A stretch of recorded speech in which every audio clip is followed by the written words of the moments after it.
¿Qué tal? Muy buenas noches, yo soy Genaro Lozano, bienvenido a Punto y Contrapunto de viernes.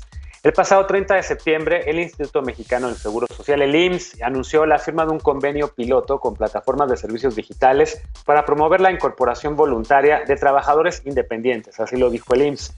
Sin embargo, organizaciones de la sociedad civil rechazaron el convenio por considerar que no reconoce la responsabilidad de las plataformas y porque, según estas organizaciones, deja a las personas trabajadoras o deja que ellas asuman la totalidad del costo de su seguridad social.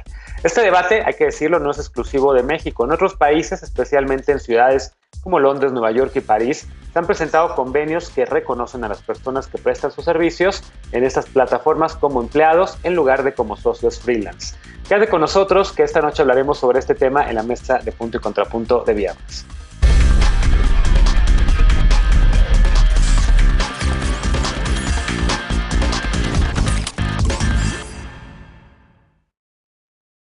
La semana pasada, el Instituto Mexicano del Seguro Social, el IMSS, y las plataformas de servicios digitales en México acordaron promover la incorporación voluntaria al régimen de seguridad social de personas trabajadoras independientes. Con esto, el IMSS espera que personas que trabajan como conductores, conductoras o repartidoras participen en una prueba piloto de afiliación. El IMSS informó que quienes paguen su afiliación obtendrán la cobertura integral de la seguridad social. La aportación requerida dependerá de los ingresos mensuales reportados. La cuota más baja es de 40 pesos diarios, unos 1,200 pesos mensuales.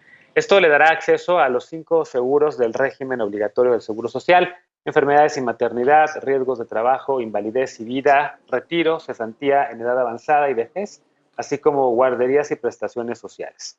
Hace un año, la Secretaría de Hacienda anunció el programa de colaboración para la simplificación del cumplimiento tributario, creado para que las plataformas digitales retuvieran mensualmente el 8% del impuesto al valor agregado y del 3 al 9% del impuesto sobre la renta a personas conductoras y repartidoras.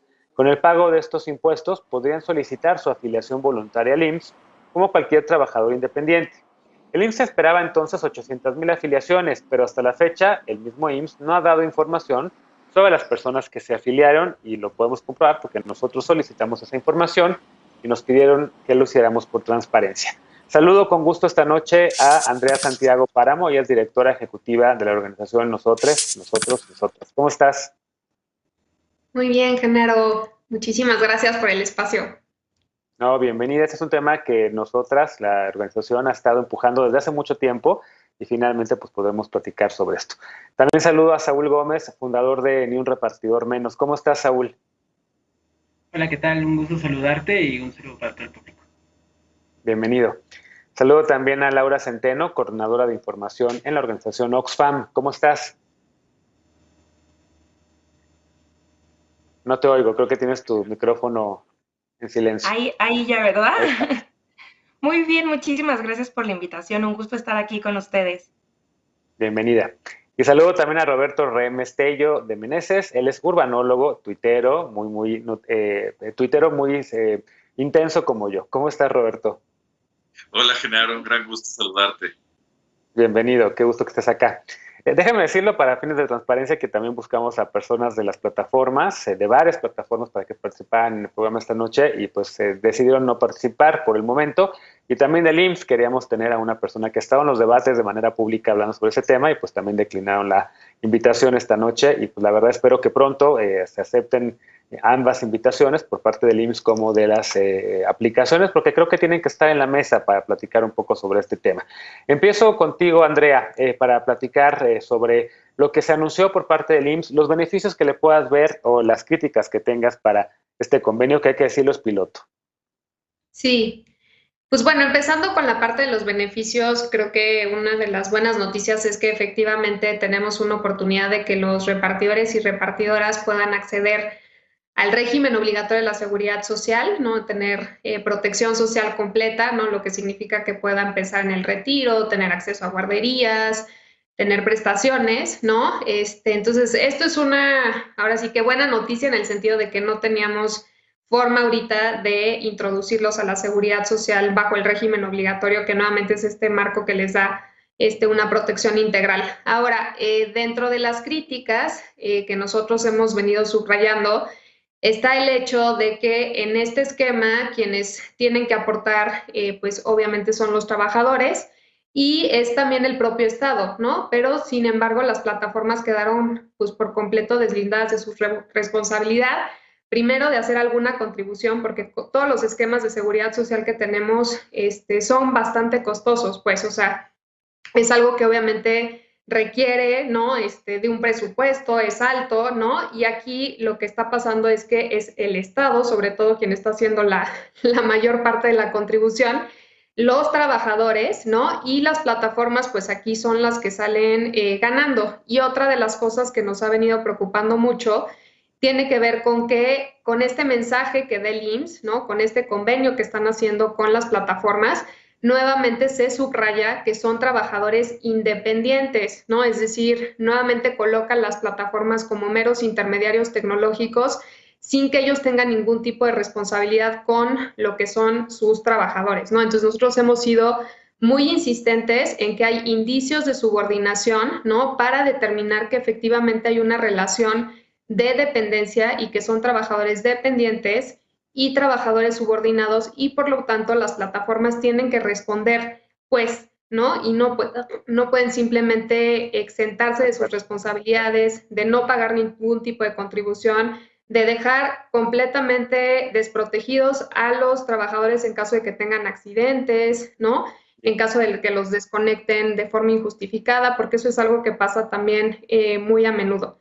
Entonces, yo te diría que esas serían como las dos cosas que nosotros hemos visto, ¿no? Por una parte, sí la ventaja de que tengan más acceso, más repartidores a estos esquemas integrales de protección, pero la parte mala es nuevamente las plataformas se deslindan, el Estado refuerza que son trabajadores independientes socios, ¿no? Como lo han querido retratar las plataformas y en ese sentido empiezan a construir nuevamente una narrativa que los desdibuja de sus derechos. De acuerdo. Saúl, déjame escuchar a Saúl primero también, antes de darle la palabra a Roberto, porque Saúl, bueno, tú fundaste Ni un repartidor menos precisamente para tratar de buscar, entre otras cosas, que las personas que trabajan en estas plataformas pues sean reconocidas como empleados con sujetos de derechos en lugar de, como sigue estando en este convenio al parecer, como trabajadores independientes, ¿no? Porque también, como hacemos en la nota, del esquema más económico, digamos, de esto serían 1,200 pesos mensuales, que hasta donde entiendo y como menciona Andrea, pues la carga cae completamente en la persona trabajadora. ¿Cómo lo ves? Hola, pues bueno, hay que decirlo como es una triste simulación de parte del Instituto Mexicano del Seguro Social que se prestó a hacer este circo junto con las aplicaciones, ¿no? Se sentaron a platicar y a anunciar algo pues que ya existía y como bien dicen, pues es algo que no sabemos cuánto ha generado de utilidad realmente hacia el sector de los trabajadores por aplicación y vemos claro que las patronales se siguen beneficiando cada vez más cuando hablamos de este tipo de convenios, de cosas.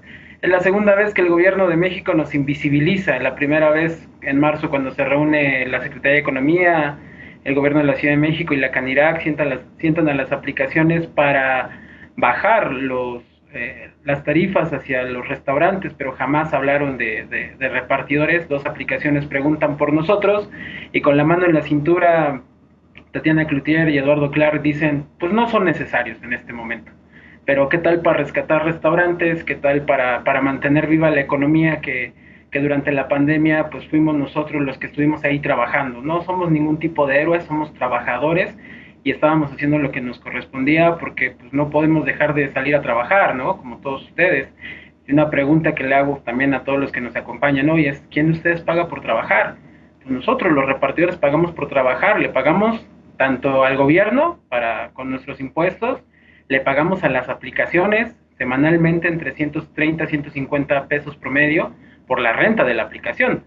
Y pues además todo lo que ven, bueno, ya lo hemos comentado, ¿no? Todas las indumentarias que ustedes vean que trae el logo de una aplicación, nosotros las pagamos. Entonces, sumemos esto a todo lo que le entra al SAT por las retenciones que nos hace semanalmente. El año pasado, una pequeña cifra de 1,200 millones de pesos que entraron al SAT. Entonces, creo que, francamente, no creo que al gobierno le interese regularizar a las aplicaciones. Va a venir con otro circo seguramente y nosotros vamos a quedar en medio, vamos a seguir pagando más impuestos como hasta ahora, más impuestos que un trabajador formal, si es lo que queremos ver. Nosotros somos informales no porque no paguemos impuestos o cosas de eso, sino porque hacemos esto y no tenemos una contraprestación. Entonces, nada más recordarle a las aplicaciones que han fallecido 55 compañeros en lo que va de pandemia, de marzo de 2020 a la fecha, y pues nada, ni las autoridades ni las aplicaciones salieron a dar un comunicado de este tipo, ¿no? Bien. Roberto, contrapunto, ¿es una simulación por parte del IMSS y el Estado mexicano, como menciona Saúl, o representa un beneficio para las personas que trabajan en estas aplicaciones? Bueno, o sea, sí representa un beneficio el hecho de que se puedan afiliar. Sin duda, puede haber mucho camino por recorrer. Yo creo que hay que poner sobre la mesa como las dos necesidades que tenemos. Por un lado, es que los trabajadores estén bien, ¿no? Que quienes desempeñan una función, sea manejando un vehículo de un servicio de aplicación, sean un repartidor de un servicio de aplicación, estén bien. Y por el otro lado, pues la actividad económica forma parte de ese tipo de beneficios. O sea, nos guste o no la economía de mercado, vivimos en una economía de mercado. Entonces es, ¿cómo podemos llevar esa economía de mercado a un mejor estadio, tanto por la vía de quienes se dedican a este tipo de servicios, como de que exista la libertad económica? Y yo creo que la reflexión probablemente la tengamos por un mal foco. Entonces, sí, efectivamente podemos estar mejor por la vía de que puedan afiliarse, pero sin duda falta mucho camino porque no están completamente cubiertos quienes desempeñan actividades en las plataformas.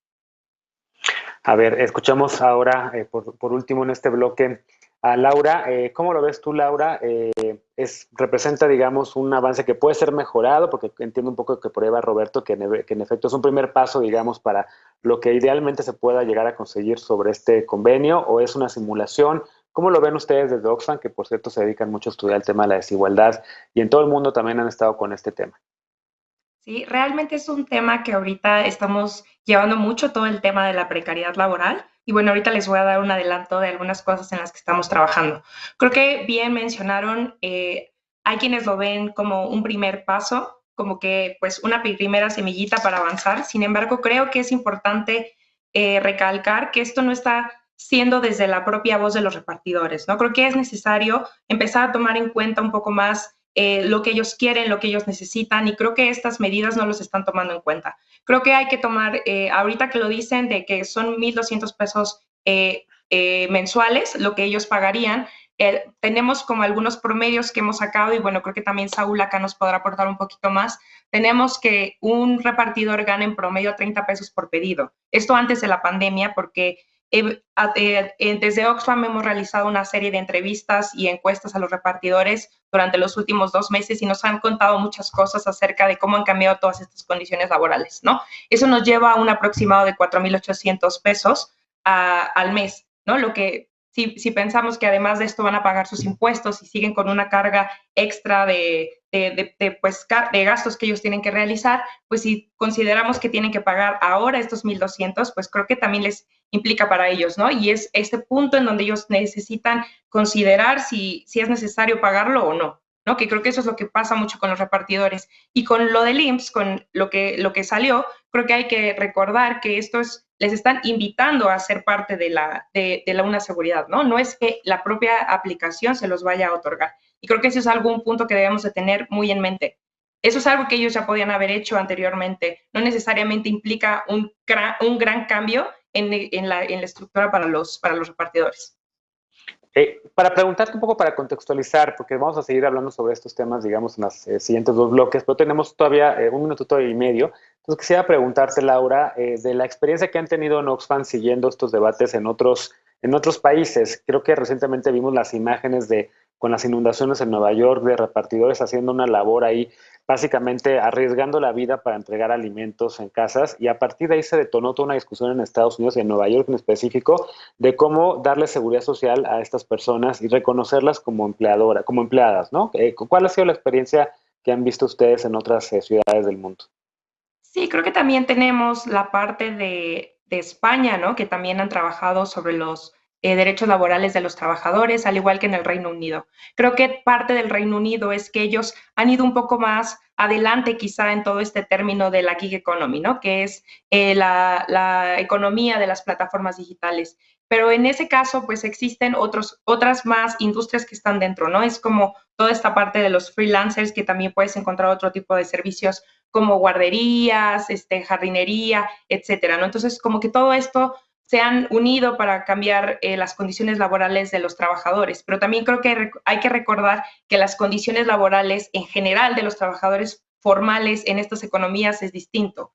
Si bien las condiciones laborales de los trabajadores de plataformas laborales digitales, han sido muy precarias, creo que también es algo que es parte del contexto mexicano, ¿no? O sea, creo que no es solamente de este sector, que creo que es bien relevante tocarlo y sentarnos a hablar de este sector en específico, pero no olvidarnos que hay otros sectores que también han sido precarizados. Déjame hacer una pausa ahora sí, regresamos después de esta, porque la Unión Nacional de Trabajadores de Aplicaciones rechazó el programa piloto del IMSS para que se afilien. Este convenio resta responsabilidades a las empresas de aplicaciones. Regresamos con la opinión de la mesa. No te vayas, esto es Punto y Contrapunto.